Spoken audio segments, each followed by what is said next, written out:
He's whiny. Yeah, like he sounds like such a bitch.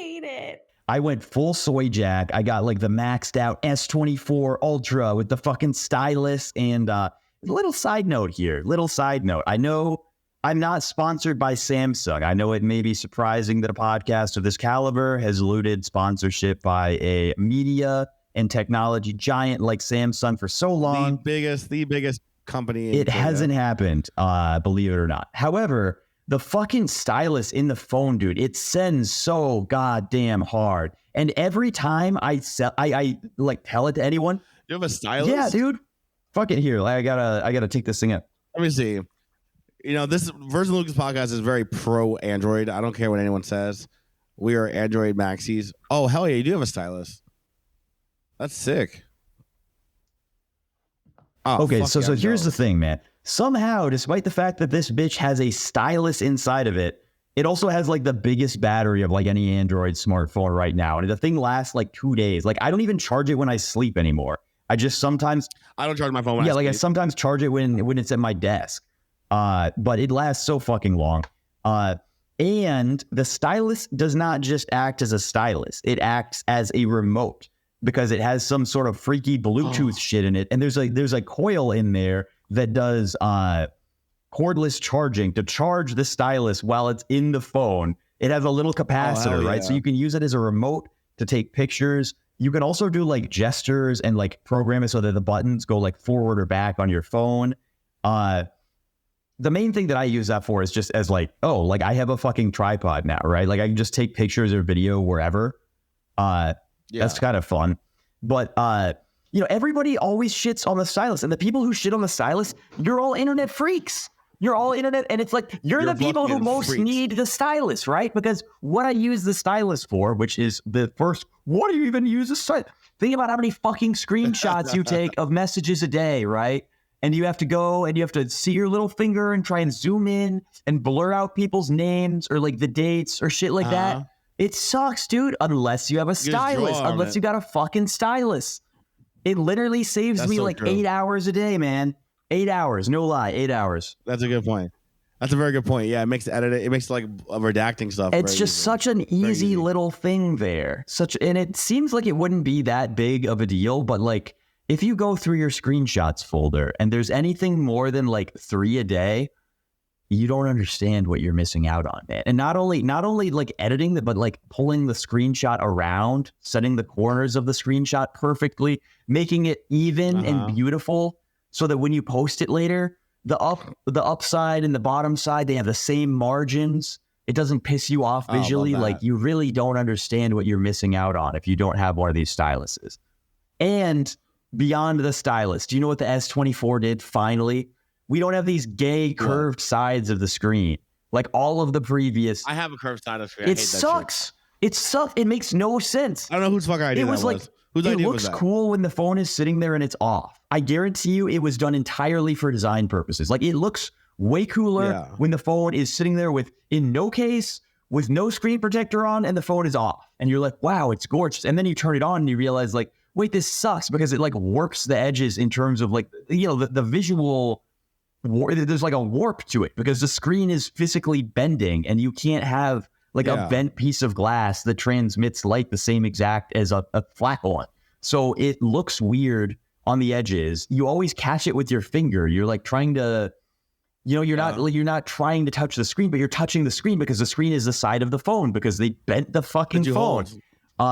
No, it's the dumbest. And the worst part is if you want to put a screen protector on, you can't just use one of those $2 like tempered glass Chinese screen protectors that you get in a pack of like 8 million for like a couple bucks. They gotta use the $80. It literally is an $80 like you have to pour like epoxy resin and like set it with a fucking blue like ultraviolet light. And you're sitting there and you're just like, this is so dumb. Like this is retarded, right? And then your cat runs across the thing while you're trying to dry the UV glue and fucks it up. and you have to use the spare in the package, which you're like, okay, I guess, but it's really annoying. No, it's dumb bullshit. People they never think about practicality. And in practical sense, you're never gonna have like you're not walking around with your phone out of the case. So that's first and foremost. So like I will say I have started doing it a lot. I did that until I dropped it in the one way that it could break. I dropped it vertically on the corner and it shattered the whole screen. I was that's awful. The amount of ways you could break this phone nowadays, the Gorilla Glass is so limited, and I still figured out. I haven't dropped the thing. Like I had my old phone in one of those like it literally was like a fucking mil-spec drop case. It was like a big ass fucking like I could chuck this bitch out of a truck on the highway and it's like it's gonna be fine. And I dropped it all the time. Like it was like I would shower and I would balance my phone on top of like the shower rod and the wall, and it would just fall down from like 10 feet all because like why? Like why would it not fall down if I'm balancing it on the shower rod? It's a round, like it's not. Oh, I do that all the time too. Or I would put it on my car and then like slam the door and it slides off the hood. And like now that I don't have some massive military case, I just treat my phone like a normal, responsible adult who's not like putting it in all sorts of like industrial construction scenarios. But that's not the thing that breaks my phone though. It's not like me fucking around with it and flipping it because I like with my case on, I flip it. And I would do that too. I would have a perfect like I would know perfectly like how to throw it such that it would like flip over like 360 degrees and like rotate 4 times and you catch it again.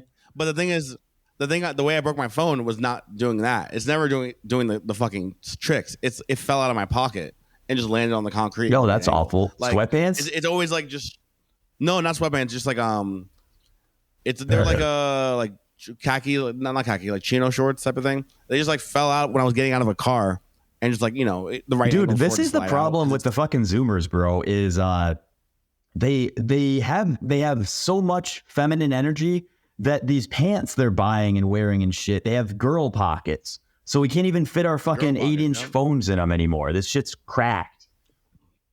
It's like, what happened to America? What happened to being Truly, men? we used to be a country, man. Like I used to be with baseball bats and AR-15s in my pockets on my cargo pants. Bro, and now I remember when fucking 8.5-inch cell phone. What, like my pockets don't have any fucking buttons on them anymore. They used to be a little top over that you could fasten it. Bro, I used to have fucking Velcro. Yeah, they don't. It's totally superficial now. I got superficial flaps blown out. This is fucking blown out, man. Give me a real pocket. Give me a zipper. Give me some buttons. Give me something for security. You know, another weird Zoomer explanation that I think I might have stumbled upon. I was actually talking to Mitch about this. But I went into a group chat and I had mentioned that when I lost my virginity, it was to a much older girl when I was a very little boy, basically. And it was in a situation when I wasn't super wanting to have sex, but we'd been dating and she'd been wanting to have sex for a long time. This is sounding a little bit dark. You're right, yeah. And you okay there? And Bruce was like, yeah, it's the same for me, actually. And then we started talking with and we realized that basically all of the like the airy, like Hermes energy, like shitposter guys all had the same fucking experience, right? And they were all like, yeah, like I also was, it's like, you hesitate to use the word rape because it's like, you're a guy and you're like, technically given like the ages of things, I guess there's like the case for statutory for sure. But like, it's a weird thing because I would never publicly go out and say like, you see those articles about like the school teacher who got like, she went and fucked like a bunch of the kids or something like that, and all the guys are like, hey, like that should have been me. Like, why didn't she's so fucking hot? I would have fucked the shit out of that woman when I was 11 years old or something like that. And largely like the guys who say like, no, I don't think that's like a great idea to promote. They just get called gay. So I wouldn't do it because I don't want to be called gay any more than I already am called gay, right? But like, I do think that there's a certain variety of sensitive young man out there who like, while it's not as psychologically traumatic as what might happen for like a girl when she gets raped at that age, I think probably being put in that position as a guy definitely does have some sort of a weird thing that it does, right? Because like, it's mostly like it's emasculating to be like, you know, like having to use it as a boy basically, toy. yeah. And like you kind of like are betrayed by your body because like you don't really want to be doing it, but like your dick is still hard and you're like, you can't really like control it. And you just feel like you're very like, you know, it's like all of this, I don't really want it to be happening. It's not like I'm like crying in pain or it's like rude, but it's like I do feel like I'm getting like dominated in some way. And you are getting dominated. Yeah. And I think like a lot of these guys have had this experience. And it's funny because these guys are now the ones who largely are like demonic to the race of women, right? Like the female race now, years later, is like, you're feeling their scores, it's really getting abused by these men who have come back and said this was their and it's a very funny like karmic flywheel, right? So it's like women are like, oh, why are these like evil bisexual men just like fucking with these women? This is like pure evil. And it's like, it turns out it's because you raped them all when they were 13, actually. I see. This took a weird turn, but I feel you. I'm with you. It creates the trickster herpes. Right. It came from being raped. It makes the program the rape trauma, but it can't be rape trauma because it was a girl doing the raping. So it's not really rape. It's just some sort of weird, uncomfortable situation afflicted upon you that you can only really admit to in some sort of like post-ironic way. Yeah. Or in the Verse and Lucas podcast. We're gonna get so many comments. They're gonna be like, "That makes so much sense." We're gonna be like, "Oh, our comments." Well, no, dude. Like, wow, I expect that people are gonna comment saying, "Oh, that makes so much sense." But the comments that I keep getting are like, "Holy shit, that happened to me too." Like, I do think that like the millennial Tumblr women, they had this sort of like mindset of like, you know, they all sort of have like that checklist mindset now. But I think they had it also when they were when they were younger, and a lot of them had this idea of like, I'm just gonna do this now to someone who like, you know, nobody in my social circle knows, not like out of attachment, but just like I just have to do, like I have to get this done, right? Like I have to check the experience of like sex lose their off. virginity. Yeah. Oh yeah. No, that's definitely a thing. Because it's like a very specific type of girl that did it, right? Like it was in all cases for all of us that I've talked to, it was like the Tumblr girls or like the proto art ho hipster girls, who are then the ones that I went on to like mostly pursue in college, clearly because of my deeply ingrained rape trauma. I'm gonna turn this into some sort of like I'm gonna become like a sad boy Lucas. Like this is gonna be like the sad boy Lucas. Oh, yeah, we're gonna accompany this clip with some sad. Yeah, like really, it's gonna gradually get louder over the background until eventually you can't even hear what I'm saying. The violin music is just at like 180% volume. I'm moving my mouth, but you can't hear the words. Only the sad crying of the violin. Yeah, and then like you have like crying gifs that just like appear more and more prominently over your face. Yeah, no, I feel it. I can see the vision. Yeah. I do think though that this is probably like something that should maybe be prevented in society. I don't think it's good to have like 19-year-old girls fucking like 15 or 14-year-old guys all over the place. No, probably not. I mean, I don't think it's encouraged. It's certainly not encouraged. Well, okay, I will disagree with that actually because of the public. Like girls generally don't encourage it, but like every single guy is like yeah, like it's based. Like I would fuck the teacher. Like we should let the teachers fuck all the kids. I wish she fucked I wish that hot teacher fucked my son. That'd be so awesome if I sent my kid to school and the hot teacher fucked him. You're like, what the fuck? Yeah, like you see like some 50-year-old guy commenting this on like the article when like the teacher gets arrested for like raping like a 13-year-old. You're just like, what the fuck is wrong with you, dude? And a raise in his allowance. Yeah. No, I would say that's probably true. I mean, like the men certainly propagate it, I'm sure. I mean, I've seen that exact same thing, so I'm not like saying it's. But it's weird because like it's the men, like the women say that it's bad, but the women are the ones doing it. And it's like a lot of like almost all of the younger female teachers have some sort of a weird thing going on. Like I'm thinking back to the ones who were just like fresh out of college when I was in high school. There wasn't a single one of them who didn't have some weird shit going on with at least one student, man. Oh, that's classic. Yeah, I've seen that before. That's definitely classic. Because you do forget how close in age some of the new teachers are to the students. Like, and when I was a teacher, when you're like, oh, wait, like the seniors are not much different. But it wasn't always the seniors. And the crazy thing is... No, it's not always the seniors. Right. And it's like, and it still happened in like middle school was a very weird thing to me, I think. Right? Okay, that I've never seen that before. That's kind of crazy. Not the best. No, not the best. Interesting. Lucas is having a trauma dump here. I didn't see any of this in middle school. Lucas is like, if you see Lucas has like a 10,000 yard stare right now. Not the best. And then it's like, there's obviously some of the male teachers are also sometimes weird, but it's like that. I feel like that stereotype has been done to death, and like everybody understands that like men generally will predate upon like young women if given the opportunity. Yeah. So it's just, but it's weird though, because there's such like a stigma against that. Guys also have an understanding that like you shouldn't be doing it, whereas there's not really like a cultural barrier preventing women from doing it, you know? That's probably true. That's probably. I mean, if you remember the days when Justin Bieber was getting like harassed by like 40-year-old women. Women. Definitely got turbo. And like the thing is, if you're like a Disney star or whatever, I think you're just getting raped by like everyone from birth. Like definitely, he was probably one of the few people who was actually getting raped by like women at birth. Yeah.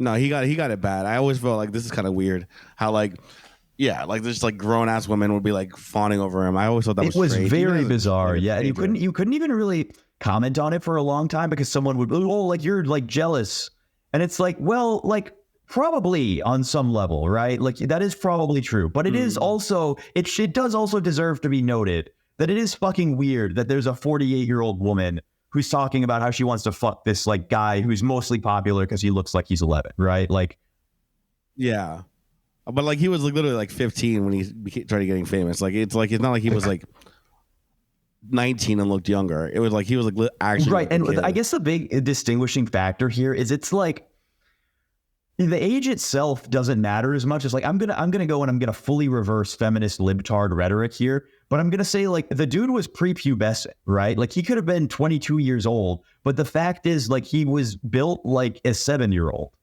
right? So it's still a little bizarre, right? It's like if you're dating a girl who is, like, totally anti-stacked, it's like maybe she's 40, but she's, like, 4'9" and, like, prepubescent. It's like, well, like, technically, I guess it passes. But what are you thinking when you're fucking her, bro? Because it's probably not. I mean, it's probably not super great. Bro, have you ever seen that? Did you see that? What was that? I'm not sure if it was a documentary or a show about that like grown ass woman who was like never went through puberty, and then you're like, it's like weird because like she's like an adult, right? She's like she wants to have like, right, and you don't want to like, oh, like, I don't want to infantilize her, but it's like, but it's also like, yeah, the guy who's dating her is like. You are dating a legitimate free. Like, imagine being the guy who like seeks out the one woman out of like all 3 billion that has a genetic disorder that makes her resemble a 7-year-old while she's 40. You know, it's how do you explain that one to your fucking mom? He gets a lot of hate mail, I'm sure, on the pedophile forums. They're like, "You're the only one who gets away with it." You made it out of the hood, man. You made it out of the hood. You hit the pedophile. This is lottery. also like we're gonna have to like clip a lot of this from the podcast simply because simply because I'm ruining my reputation, right? Like I come out, I've basically softly taken like an anti-pedophile stance, which is like completely contrary to Ramelia branding, right? I'm destroying the milady market cap and market value as I talk. I want to say very explicitly the Virgin Lucas podcast is hard stance against pedophilia, not soft stance, but it is probably not great. It's a gray line. Truly, nobody knows what should or should not be allowed in the world. There's a lot of nuance. There's a lot. Versus sitting here like he was only saying this because he's raped. This is the rape drama. Yes, we heard your spiel, so now we can take what you say in context. It would be super funny if like every single thing that I posted got like 8 people replying to it saying like, you only think this because you were raped. I mean, it might. I don't know how influential our podcast is, but that could happen.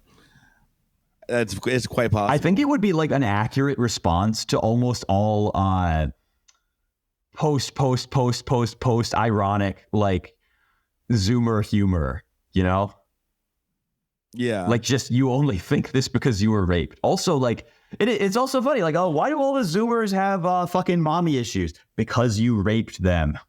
Because you raped them when they were 13. Almost certainly. This YouTube. I'm already excited to see this one get demonetized. This one is not. This one's not been being monetized whatsoever. There's no chance. Yeah, there's gonna be like someone who's just like, we haven't been demonetized in a long time, so actually it's okay. It's been a while since we've been demonetized. So what was the last one that we got demonetized? Let's get a full summary of the episode, including all demonetizable terms and uses. The last one I genuinely remember was the Delicious Tacos episode. Why did that one get? Was it just like drug stuff or? I think it was our title being talking about pay pigs. Wow. We used to be a country. So. I used to. This is just wow, right? Like women used to be able to go out and farm sensitive young men for their life force, for their vril, and then get farmed themselves for their own. And then after they farm the young men, right? They take it into their body, they convert it into the feminine form, the yang form of energy. And then evil bisexual vampires like myself come and they tap the woman's jugular vein and they extract all of the converted yang energy that they have recycled from the sensitive young men into the women, and they pull it out themselves for their own use. And now we can't even say pay pig in the title. This is so fucked up. It's fucking over.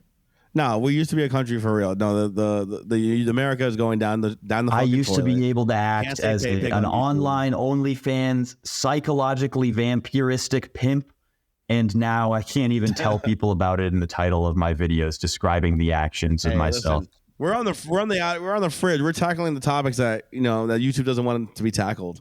That's why we actually, I think every single topic we've ever discussed is something probably explicitly on some list of things in some YouTube exec's office of like, we would prefer if nobody just talks about any of this shit, especially.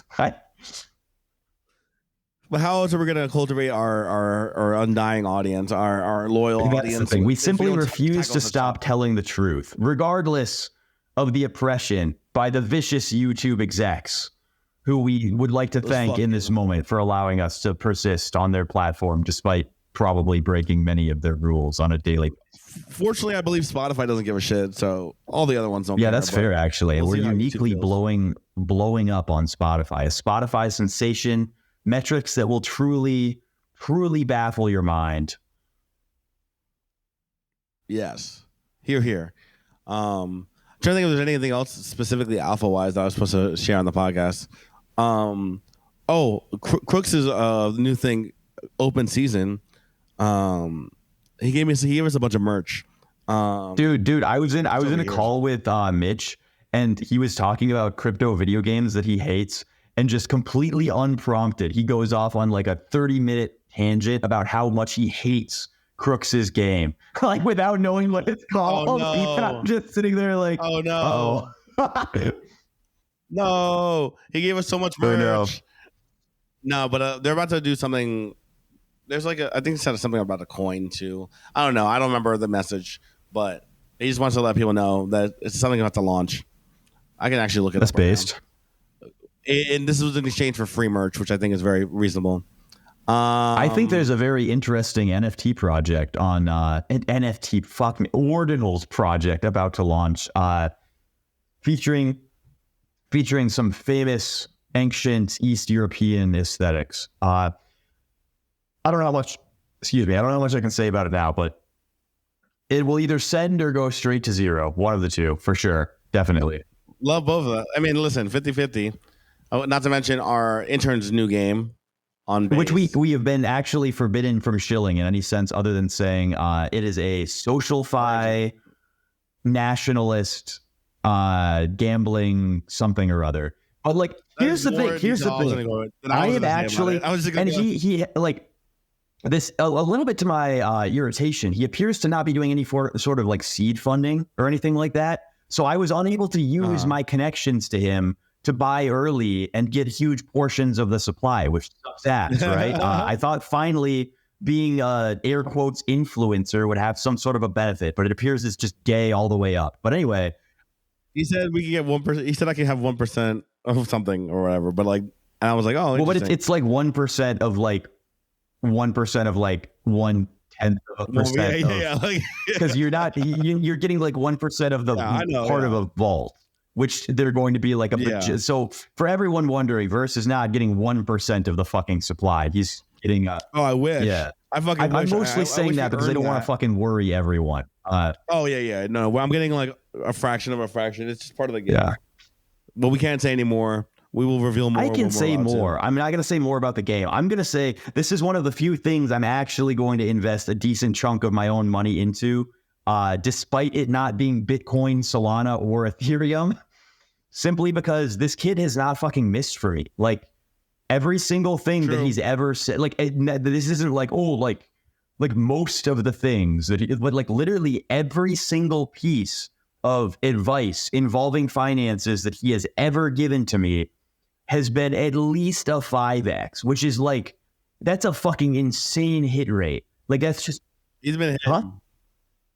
He's definitely been hitting. Yeah, he's done like. He literally has it ever been wrong? Like in the entire time since we've known him, has it ever been wrong? And it's not even just like finance shit. Like it'll be like, we gave him the account and he like 5x'd the followers in a month also. Like he just is, he is shockingly smart. And it's very bizarre that he's decided to just sort of latch onto us and gift us with this sort of like creative ideation and genius that just pours out of him because we don't really deserve it. Like we're kind of scumbags. We haven't found a way to like reward him. It doesn't, like, none of it makes any sense. Well, he's pimping us out. He's using us as a blood boy. I guess that's fair. We are siphoning him like connections or something. This is the. Yeah, he's using us as a blood boy, and he's getting many returns on his investment. Oh, we still haven't paid him conventionally, I guess. But I guess he hasn't paid us conventionally. But it's like, I don't. But he's made a pretty fat bag indirectly, so I think that counts. I don't know. I mean, clearly, everyone is satisfied because it continues to exist in this state. But it is just one of those, like, every now and then I sit there and I'm just like, this is really fucking weird. How fucking bizarre. You know, maybe he's either a guardian angel or like a federal agent. I don't know. Yeah, he's Mossad. Absolutely Mossad. And the fact that he's working this closely with the base people also makes me think that it could unironically be a sec. No, it's gonna send. I'm trying to get one of my base bag right now. I need to do more on base, man. I think it's gonna be very beautiful. I can't decide. I'm not sure if I'm allowed to shill the new pump fund for base yet. But there's a new pump fund for base. Why didn't pump fund just deploy on base? I mean, I know. No, it's a different person. A different person made it. Yeah, I know. It's like a similar concept. But so that I did shill the first coin that got off of it, AYB, which is like a clone of the original AYB, but it doesn't really matter because no one cares that much if it's a rip or not. For those of you who don't know, by the way, Pump Fund is like a token launchpad that allows anybody to create their own coin on Solana. They also are on Blast, I believe, but like, yeah, they are. Yeah, it's very funny because all of this kind of led to the destruction of the Solana network in its totality. Like it's Solana. Solana like doesn't. Did you see that thing that happened? You see that thing that happened? How they broke the network? Someone made a coin on Pump Fund with no ticker, no name, nothing like that. And when they launched it, it just broke the network. That's very funny. I mean, well, yeah, like Solana's been. No one considered that you could even. Solana's been broken in multiple ways, actually, where like Pump Fund just allowed so many people to use the network that it's basically being DDoSed by just everyone. Like, you need to understand that when every single person is given the ability to make a coin for like 6 cents, a lot of people do it, right? And like my mom was like saying, like, Teehee, like, would it be fun if I made this? And I was like, you can, like, there's, you know, but it's like, that's my mom, right? Like, if my mom is thinking about launching shitters for fun on Solana, like, we're reaching really high levels of market capitalization in Solana, right? So all these people are doing this, and like transactions have been failing to go through on Solana, which is part of why, like, I think Solana is a little bit fried. I've given my thesis like how many goddamn fucking times, but basically, like, everybody piled into Solana because it was the only green coin after Bitcoin and Ethereum started selling off at like 75K ish, and when everybody piles into the same coin, like these are not like super loyal investors, right? The people who pile in when one coin is green and everything else is red are the ones who say, I'm going to cut my losers and add to my winners, right? So they're fucking mercenaries. Like when the horse starts dying, they pull out the gun and they blow its brains out and they put it down, right? So as soon as Solana starts showing weakness, they're going to kill their Solana bags also, right? And what has Solana been doing recently? Because it has not been showing fucking strength, man. No. But here's the thing, though. Is it the same? I mean, like in the bull market, this happens to every single chain. Like everything gets stress tested. Yeah. So at least Solana stress test, and it doesn't cost you, you know, all the gas. Well, money. So here's the problem: like, is when it goes down and you're trapped in a position, and Solana liquidity is so low that you being unable to buy or sell for 5 minutes can result in the coin losing 90% of its value. Oh, that's very true. You actually do still feel kind of fucked, right? And like this has happened to like a fair number of normie people I know who like they're not like crypto people, but they got in on like the Solana shitter casino, and they're now suddenly being like, wait, this shit doesn't work. Like this shit can just break. And I'm like, oh yeah. by the way, like it can just fucking break. Oh, this shit break. can just break.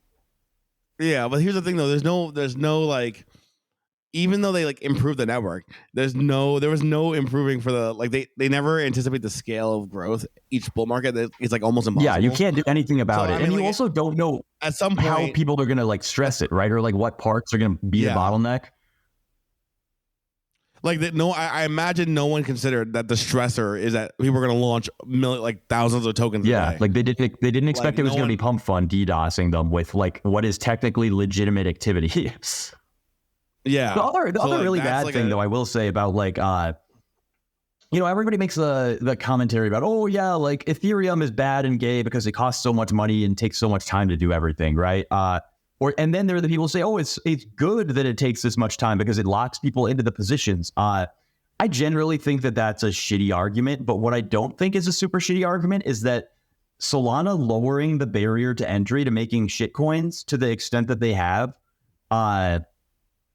like when anyone can make a shitcoin, you wind up with shitcoins being made by people who like aren't good at it, right? They have no, so it's just like it, you know, like it used to be, there was like a weird period in there on the Ethereum shitcoin run where things were like promoted based on, like this is a good shitcoin dev team, right? Like I like these guys. It's a good ticker. I think it'll run. And now it's just like you have your friends in this one because you bought a lot of it at supply, and that's like the only real thing that matters is like, do you like the people who control supply, and do you think that they might not dump for like 10 minutes? And yeah, it does change the meta entirely. And so many people are selling like really it's just fast, right? Like a Solana coin will go from 50K to 5 million back to 50K in like 4 hours. Like, yes. And that's the other thing too. It's just like, I don't know how to explain like to people, I guess, aren't like the people who are applying old meme coin logic to the Solana stuff. I'm like, these coins last a day or a week nowadays. Like, unless it's like a Joe Biden, and even then that's like an outlier.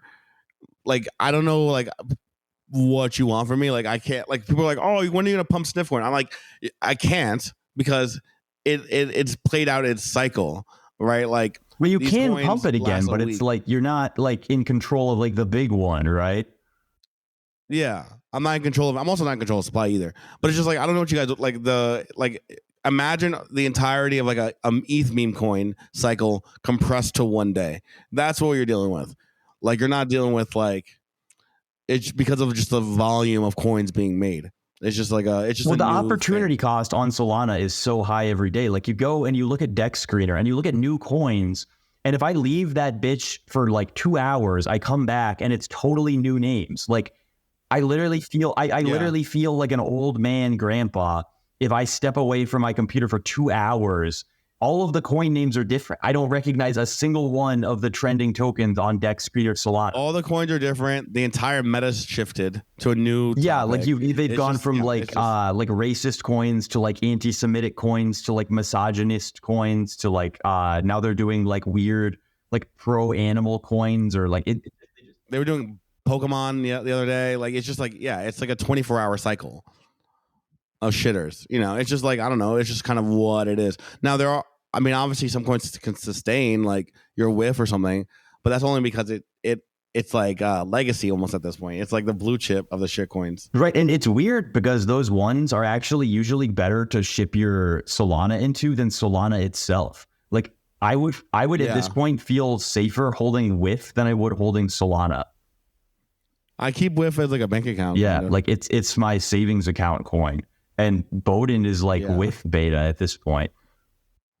Yeah, it's just it's a new game for sure. But that's why I'm kind of bullish on base. I'm trying to get my base. Base just feels like up and something about using Solana, like it activates that part of your brain that amphetamines do, but you don't even take the amphetamines. It just like it spins it up because it recognizes the mindset. Like you basically need to be fucking IVing like Adderall IRs to be a consistent Solana shitcoiner. Base, I just feel like a normal adult man. Like I can LARP as having a job. The liquidity is normal. The tickers aren't moving 20% swings in 2 seconds. It's so much better. It's normal. But I do think but like the thing about base is that it's going to become very important is that you could buy directly from Coinbase app to the L2. Yeah. I mean, like it's just like, once people know that, because I didn't learn that until it's really stupid to bet against Coinbase. They're the big boomer corp. They might do some stuff that not all of us like, but like that's what the average person is going to use. Like your boomer person wants your fucking dinosaur SEC back. Yeah, coin. Like my mom still like if I didn't show her how to get her shit on Solana, she wouldn't have figured it out. She could figure out how to get her shit on Base. Like they're going to tell her. That's the thing. Like Coinbase is going to do a marketing campaign that is so fucking painfully obvious that it will explain to even like 80-year-old women how to get their funds onto Base. Exactly. And all they need to be like, this is Ethereum and this is like whatever. It's just cheap. It's cheap. You could buy directly. You don't need to know how to bridge anything. They're from their perspective, they're just using Ethereum. They have no idea that they're on a different chain. They don't even know that L2s are entirely fake and centralized and basically just a list of transactions on an Excel spreadsheet in somebody's computer. Yeah, no one has any clue. So it's just going to be, I think, betting against base. If you're not running your base bag up right now, you're missing you're going to miss the wave. The wave has barely started, but I think it's cresting. That's not financial. What do you mean cresting? Like when it's a surfing metaphor, but like the wave crest. But like what you need the wave to crest so that you can hop, so you can surf on it. When a wave curves, it's called cresting, and you need the curve so you can surf. Sure, but what part of that is it for non-surfer people? Like, is this beginning, end, middle? Like what part of? Oh no, it's about to crest. So we're like in the beginning, right when you're supposed to be like paddling to catch the wave. Okay.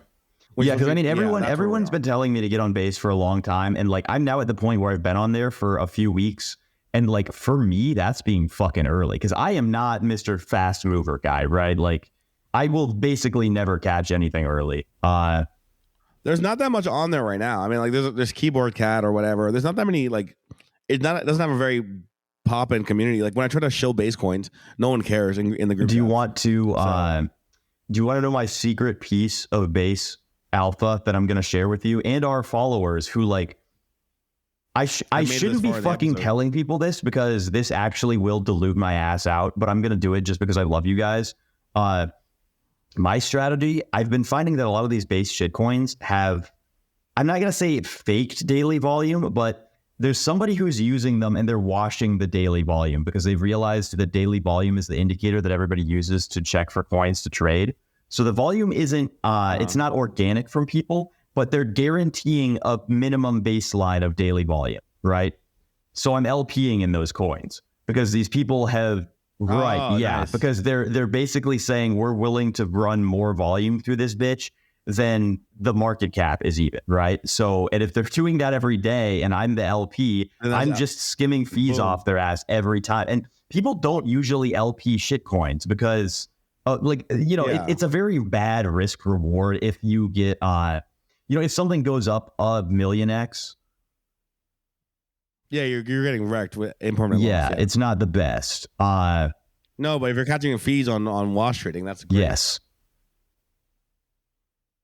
There's always an edge. There is always an edge, truly. And this is the thing is I've been in gay midwit Ethereum user boomer mindset. So like what I look for isn't like insane upside potential on price action. Like I'm now in this weird like yield farming mode where I'm trying to just like I don't want to blow my shit up, and I'm fine catching like a 50% move over like 2 weeks or something on like yield. A few over 2 weeks is crazy, but 50%, a few 50%, that's a 5x. I think it's like, what is it? Or it's mostly just that I feel a lot more comfortable using large portions of money to do this stuff. Like yield farming, right? Like it's okay. So the yield isn't huge, but it's like 50% on like a large show. You get like 50% on like 500 Ethereum or something. It's not bad. No, yeah, it's not bad at all. No, that's good. Man. Yeah, and the risk is lower. Yeah, you have to start trading. You have to start doing your moves differently when you have bigger bags. Because not like you can participate in that market. Well, the other thing is that I'm realizing it's like a mental capital split thing where like I could still have a bunch of these like I could still toss a bunch of like 1K bets in tiny shitters, but it just takes so much mental energy to think about all that stuff that I wind up like spending more attention managing those than I do my big positions. And like my big positions just they matter more. So my goal has kind of been trying to figure out how to like allocate a proportionate amount of mental energy to the position as their value dictates, right? Like I don't want to be spending 50% of my energy managing 0.01% of my capital if I can spend that same 50% on a much larger percent and make more because of it, right? Yeah. No, it makes perfect sense to me.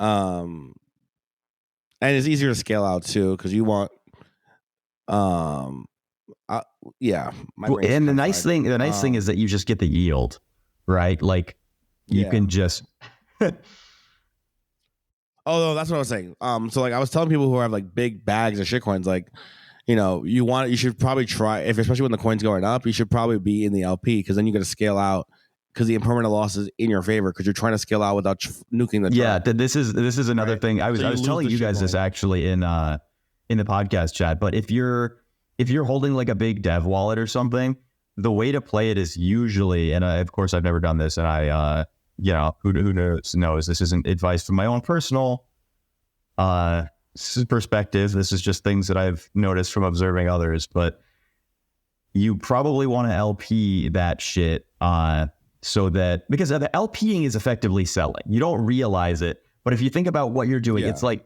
when the price goes up and you're LPing, you're selling. But you're not selling because you don't actually have to have visible sell orders in there that are tracked to your wallet, right? But like you're getting the fees, which are also good. But when the pool rebalances, you are going to have more you're going to have more Solana, and you're going to have less of the meme coin that you put in there after the price goes up, which is like it's not selling technically, but that's what also would happen if you sold, except there's no red candles and people don't see the dev wallet selling. They see the dev wallet LPing, which is a very nice and positive, what you want them to that's do. a very nice and positive thing that people like to see. Yeah, so if you guys are listening and you have not figured this out yet, stop fucking nuking your charts and make a big LP instead. Yeah. You get, not only do you get to sell, you get to pretend you never fucking sold while selling. And you get to, exactly, there you go. And it's not even a lie. Like you can say I never sold, and it's literally like I'm pretty, again, this is not This is not legal or financial advice. I am not a lawyer. I am not a financial, but like, I'm pretty sure you can say you never sold and that shit holds up in court, brother. Yeah, brother. Yeah, I absolutely. Because you didn't sell. You were providing liquidity, which is what everyone needs. It's literally good. It's pro social for the coin. It's good for everyone. So that is the alpha. If you guys have not already known this, if you guys are new to the crypto game, that's how AMM Stop works. fucking nuking charts. I mean, it's funny sometimes. Like, if you truly hate these fuckers, if you truly hate them, yeah, fine, fucking nuke the chart, I guess. But like, you know, you should try and be a little bit sensitive because karma does exist. It is real. And like, every time you nuke a chart, you need to understand there's a group of people that find your wallet. They look at every transaction you've ever made. Let's say you tried to wash this shit by like, oh, I ran it through this centralized exchange in like Malaysia, and somebody knows the worker at the Malaysian exchange. They talked to them and said, what was the input wallet, right? Who said this transaction to this router port at this time? And then they're going to get the answer to that because their Malaysian Connect is sold them out for like 0.2 Solana. And there's going to be some insane guy now who hates you and he knows your wallets and he's going to follow you around and dedicate his entire life to fucking with you because you dumped on him one day, right? Like he has made it his life's goal to ruin you because you Hitlered his chart. It's not worth it. He may show up at your house one day with a weapon. Like there's actually a non-zero chance. Crypto has the highest proportion of mentally unstable actors I have ever seen out of any industry that I've ever gotten even fucking close to. Like, I'm saying this as somebody who grew up on esoteric right-wing pro-Hitler bodybuilding Twitter, right? Like, these people have higher levels of consistent mental health than crypto Twitter users. You're actually in danger. Yeah, so no more Hitlering charts. You know, there's so many other ways to do it that are much more plus EV and not bad for karma. Theoretically. Theoretically, in theory.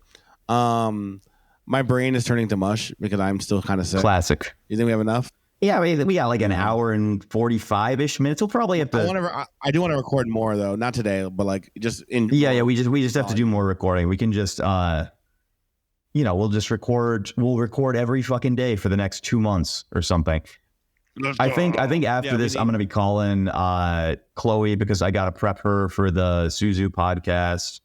And then we can probably get her ass on here. We should pull Chloe into something maybe in the next week. Put Chloe on this podcast. Yeah. How dare she? I was like, listen, I was giving her shit about it too. I was like, you went to Suzu and Kyle. It's still Lucas, but you went to Suzu and Kyle before you went to the version Lucas. Who was there for you before anyone knew who you were? It is pretty funny that crazy. We really did this truly is like positioning early. Like we were early on the Bronze Age shoddy moonshot, right? We were so early. And look what she does. Does she go to us first? We should have had the exclusive. We should have had the fucking exclusive. And now she's no. I mean she'll come on. It's just that like she was just traveling, but I don't know. I did see her in at the Eagle party. It's very funny that like some guy was responding to me like I've gotten to the point where like I'm not necessarily like I've made a bunch of posts recently, and for those of you who don't know, Chloe is the girl who's being supported by Elon in some lawsuit because she made a joke about a very protected class in which she called them retards. And no, she didn't call them all retards. She referred to one specifically as if they were retarded. And I've had a lot of fun going around because people are mad mostly because they just don't like Chloe, and they're like, oh, like why the fuck are good things happening to people on the internet who I fucking hate? Like, why is Elon supporting her in this lawsuit? So they're inventing these like delusional realities, right? Where like some guy will say, oh, like, Lucas, you're completely wrong. This isn't going to be good for her. She's never going to get a job offer again. And I said, like, I will bet you $250K right now. I can escrow this to a lawyer. We can decide on one. Get it done by the week. Set up the escrow. $250K on this. If you truly think she is not going to receive at least one job offer as a result of this by the end of the year. Yeah, it's dumb. Of course she is. Nobody responded. Well, that's the thing is, I mean, the reason that I made that fucking offer is because I literally had like 6 companies I work with who were asking me to put them in contact with her because they wanted to hire her as a marketing thing. So it's like like the person would accept the bet with me. We would escrow the funds. I would forward her contact information. And one day later, I would take their $250,000 they're a fucking retard, right? Like it would literally be one day for my 2X. It would be so easy. And like, I just don't know why they would ever think this is the case. Like, it's so stupid. And yeah. Also, I think people like are still caught up somehow in 2012. Like, canceling doesn't work the way it did. Like, we're past like that phase. Like, we are objectively. You see how many times we've said retard on this? Yeah, it doesn't matter. And nobody will give a shit. We are past the phase. These woke cycles are like 7 years long. South Park came out of one of those originally. When South Park was made, the 90s was on like a politically correct cycle, and they last about the same amount of time each time, and we're decisively out of it. What? So like, it does not matter. It's just, if anything, dude, like Elon would fucking hire her at one of his companies if the lawsuit goes tits up, right? Like there are like, that's the crazy thing. Like, oh, you think Elon is only willing to publicly support her in this PR spectacle of a lawsuit, but he's not willing to give her some dumb like PR job? Like, are you retarded? Yeah, exactly. You are retarded. I mean, okay, to be fair, they're not actually retarded because they don't believe what they're saying, or they would have taken the bet. Or maybe they just don't have $250K, I guess. But like, I don't know. No, they're just being haters. It's literally that like, and you know, the right wing likes to pride itself so much on like, oh, like we understand the uncomfortable truths of the world, right? But it's like, oh, but you can't understand that the PR stunt that this e-girl did is actually going to be good for her, right? Like, you're incapable of grasping. You can grasp the harsh truths of Black racial IQ and anti-Semitism, where Jews control everything in the universe, but you don't understand that when somebody gets attention, they can leverage it to better themselves, right? Like, that's where you fucking come up short on your harsh realities. I don't know, dude. Listen, there's no firmer truth in the world that e-girls like can leverage publicity. If there's one thing you should have learned in the last 20 some odd years, is that a girl with enough cleavage and enough online attention can take over the entire fucking world. If you haven't realized that by now and positioned yourself such that you can benefit also from the e-girls when they go up in some sort of managerial way, you are right. Like, that's the thing. It's all pimps and hoes, man. It's all pimps, hoes, and the losers hiring the bitches, man. Dude. And it always has been just pimps and hoes. You have to pick one of the 3 classes. And if you default out and you're not a hoe because you're not a girl, and you're not a pimp because you're not controlling the girls, you are by default the client. Okay, that is how it goes. Nothing will ever change. Your life force will be sucked out of you and recycled by women and given to me until you die. That is absolutely true. Everything is the game is sold, not told. I think I found this esoteric book on pimping that I did a long time ago. I did a solo podcast on, probably still up on Spotify, where I like read through the whole book and explained how everything was like pimps and hoes. And every single day I'm like, you're like, oh, that was so fucking real. That was so real. I've never looked at anything else the same ever again. And that's the one truth of the world you need to learn. It's just really, really concrete. I don't know. And anyway, all of this is to say that I've been going out and I've basically just been having fun talking about how, you know, regardless of whether or not she wins or loses the lawsuit, like, who fucking cares, man? The lawsuit is like, I made $5,000 in damages. Like, that's not going to be the benefit. The benefit is now she's somebody who's tied into the Elon network of PR connections, and she's going to have her face. Yes. Like, and this is the other thing. So I've heard that Elon and fucking what's his face Dorsey had a little bit of a tizzy fit recently. And so what's going on here is actually these 2 billionaires basically doing like a proxy war. Yeah, they're using this as a PR proxy, which is the only thing that makes sense, right? Like, yeah. So something like that going on, which means that while a case like this would normally never go to trial, there is actually a non-zero chance of this thing going to trial, which means a couple of things. One, her shitcoin e-girl is going to go to $8 billion again, not financial advice. I'm not a financial, but like it will likely go very fucking up in the situation. Every time he posts about Chloe, which happens with an ongoing investigation, will happen at least every few weeks. Like if this goes to public trial, man, I sunk a few bands into it right before, like right when Elon tweeted the thing out, because I was like, you know, why would, like, this is easy. This is a really fucking easy play, right? Elon is tweeting out an e-girl that has a ticker of a shitcoin in her bio, right? Like, is there any way? And it went up 20x on the Elon tweet, right? And so we made a fair chunk of money there. I am still like, I think it's still up like 7x from that point where I bought in. And like, I'm still DCAing when it comes down, because there is that chance. There is that chance that it goes to a trial, and like, that is going to be the God candle of all God candles. And if I had the opportunity to rebuy lows and I didn't, I will kill myself on that one, man. Yes. Like I don't give a shit, man. I will burn like the 10K that we dump into it or whatever, but like, I will not be caught not being exposed if it goes to a trial. That will hurt more than anything in the universe. The 100x Elon God candle. Oh yeah, that would be fucking powerful. And it's just going to keep going too. I'm DCAing. Listen, I'm DCAing. Imagine every single fucking news article, every single goofy thing that she says in court getting turned into some sort of like a meme. God, man. Dude, that's so funny. She starts making appearances on Hannity or whatever the fuck. Yeah. Like fucking Tucker. Oh yeah, this would be great. Yeah. And you had I had a really funny quote tweet from a guy where I was like talking about how she's going to, like, she'll probably come out of this fine. The guy was like, oh yeah, like I'm a totally normal guy. I'm like totally jacking off to like how much money this e-girl is going to make. I'm Lucas. I'm a totally fucking normal guy. And it's like, it's moderately funny. Like, I get it, but like, you are being a retard if you don't understand that there's like a way to bet on basically every single social occurrence, right? If you can't figure out how to make money from stuff like this, you need to think harder, and you need to shoot off a few more DMs, because this is a very, very lucrative thing that you can capitalize off of if you have conviction one way or the other. Everything's a market these days. That's what crypto actually brought to the table. It is the marketification. I mean, at the very least, you can talk to the Polymarket intern and set up a betting pool, right?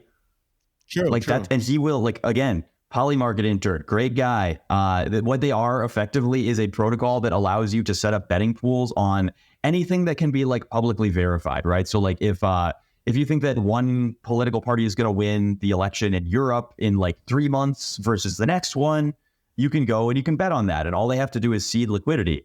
And after it's there, you can post about it and have people bet against you, right? So that's a very easy, very simple way to make money on things if you think you have the right position, and there's a lot of people who are willing to bet against you. Absolutely, yeah. My brain is absolutely giggling. I know. Now. There's always this funny phenomenon where your words per minute gradually decreases as I take them, and I start talking faster and faster as we go on. I'm just like, I can't even keep up anymore. But also, it doesn't help that I'm like still kind of sick. But at least your voice is back. My voice is back because that was fucking horrible. I silly did you a little dirty in that one group chat. I didn't mean to, but what'd you do? You were gone, and someone said, wait, where's Verse? And I said, he's face down in Latina asshole. And I wish that was my life. Instead, I was just dying. I was at NFT New York City, and then I was dying. Well, but alas. All right, we'll catch you guys later. I gotta go. Good luck, Godspeed. I will see you tomorrow for our next 6-hour recording session. Let's fucking do it. Later, bro. Sander, see ya. When he gets older, he won't sound like this anymore, right?